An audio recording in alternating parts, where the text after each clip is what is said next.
Assalamualaikum warahmatullahi wabarakatuh. Di video kali ini saya kedatangan motor Honda Revo yang sudah kopling tangan. Kendalanya itu gerejet ya saat akselerasi, beban berat dan tanjakan itu kayak endut-endutan seperti itu teman-teman. Kendalanya langsung saja kita bongkar knalpot menggunakan kunci 12, kita bongkar step menggunakan kunci 12, kemudian bak kopling menggunakan kunci 8T. Kita tekan aja cetutnya dan bak kopling pun sudah terlepas. Kemudian kita buka baut penyaring oli di bagian krek as menggunakan kunci 8 ataupun obeng plus. Kemudian kita lepas bearing, penekan mangkok kopling.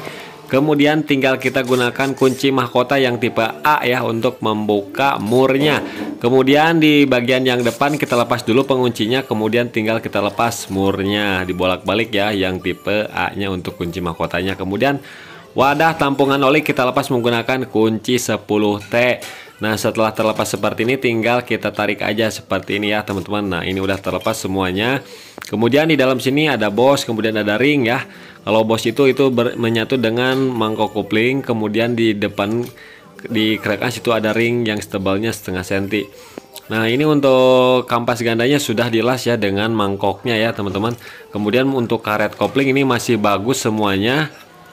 Tapi ini kendalanya masih gerdeg ya teman-teman, gerjet ya. Seperti itu kita lepas aja baut untuk kampas koplingnya.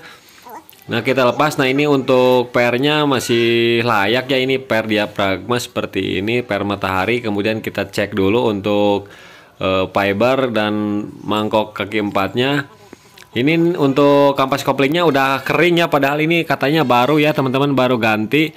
Nah ini kendalanya berarti kering ya, itu bisa menyebabkan gerjet juga. Kita rendam aja pakai oli dulu ya, karena ini masih baru katanya. Nah kita rendam seperti ini, kemudian kita pasangkan lagi untuk mangkok kaki 4 ataupun dudukan kampas kopling itu masih bagus ya, belum aus. Kemudian pasang lagi untuk kampas koplingnya dan plat geseknya ini masih bagus juga. Mungkin ini kendalanya gerjet itu disebabkan oleh kampas koplingnya kering ya, salah satunya itu. Oke, tinggal kita pasangkan ulang ya teman-teman seperti ini nih. Nah kita cek-cek dulu, kita analisa bagian rumah-rumahnya kenapa kok bisa gerjet ya teman-teman. Nah seperti ini saya cek-cek, tapi ini nggak ada kendala teman-teman. Di kampas, di plat ataupun di rumah kaki empatnya itu nggak ada kendala ya. Ini menurut saya masih normal aja, masih bagus. Tinggal kita pasangkan lagi aja, sesuaikan dengan posisi topnya.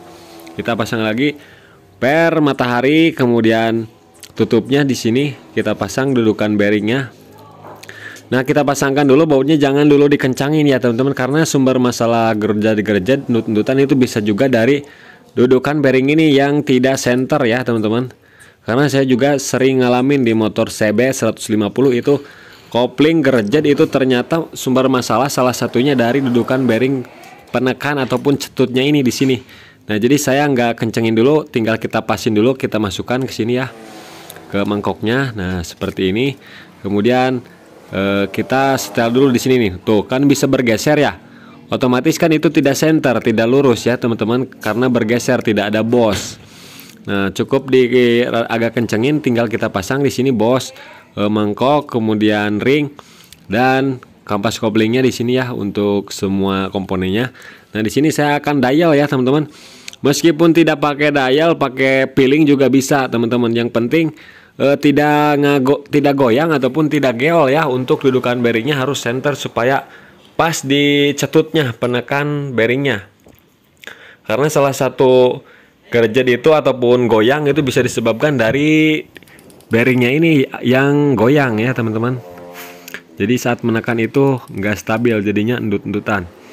Nah saya meminimalisir supaya center teman-teman. Saya gunakan dial ya, supaya lebih kelihatan teman-teman tuh.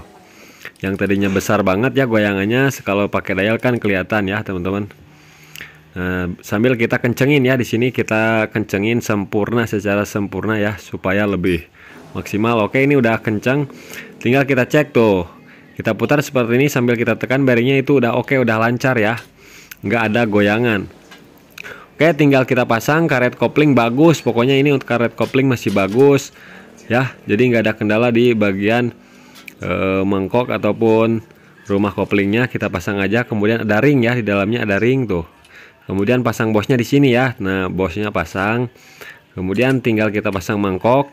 Kemudian Kampas gandanya kita pasang, namun ini kampas ganda udah nggak berfungsi ya karena udah dilas mati. Nah giginya itu tekan ke belakang ya, tekan ke belakang harus pas teman-teman. Nah kemudian tinggal kita masukin. Nah masukin harus sampai ngepas ya, masukinnya berbarengan. Kalau nggak bareng itu nggak bakalan bisa ya teman-teman. Jadi usahakan harus bareng, kemudian pasang ring, kemudian mur, kita kencangkan ya. Kencangkan, kita masukkan giginya ya. Masukkan giginya, kita putar-putar seperti ini dulu. Kemudian kita pasang dulu, kencangin untuk mangkok olinya. Nah masukin gigi, kemudian kencengin ya supaya nggak muter. Oke, ini udah kencang ya. Kemudian saya putar, udah oke, udah lancar. Kemudian tinggal pasang ring pengunci mur ya, kemudian ring cembung ataupun ring per, kemudian mur kita kencengin juga secukupnya aja. Kemudian kita kunci lagi ya murnya supaya nggak, kalau kendor itu nggak lepas.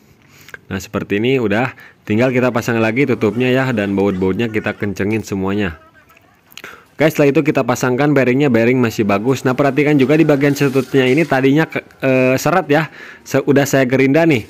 Nah udah saya gerinda, sekarang jadi lancar teman-teman. Yang tadinya seret itu ya macet, pantesan gerejat ya, ternyata cetutnya macet. Udah saya gerinda itu udah lancar. Jadi salah satu penyebabnya itu dari cetutnya juga. Kemudian ada bosnya dua biji atas bawah, packing masih bagus, kita pasang aja. Nah jadi setelah saya analisa, motor ini gerejat ketika awalan ya, saat beban berat ditanjakan itu penyebabnya ada 3 teman-teman yang saya analisa sekarang. Kampas koplingnya kering, kemudian cetutnya macet ya, seret, dan bisa jadi itu nggak center juga untuk bearing penekan cetutnya. Nah ini udah oke ya, udah di setel ini udah oke. Di selah kalau di kopling ngelos ya teman-teman, kalau nggak di kopling itu oke. Tinggal kita coba aja ini gigi 1 sampai gigi 4 seperti ini, mas, lancar atau enggak.